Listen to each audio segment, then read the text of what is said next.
Bugun Toshkent davlat tibbiyot universitetida xalqaro fakultet bitiruvchilari uchun tantanali marosim bo'lib o'tdi.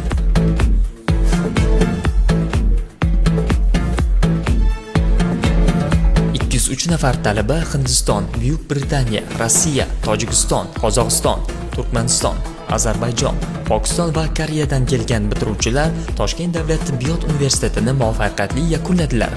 Tadbirda universitet rektori professor Shuhrat Boymurodov ishtirok etdi. Universitet sizlar bilan faxrlanadi dedi u o'z tabrigida. Esdalik suratlari, tabriklar va ko'tarinki ruh bu unutilmas kunning ajralmas qismi bo'ldi.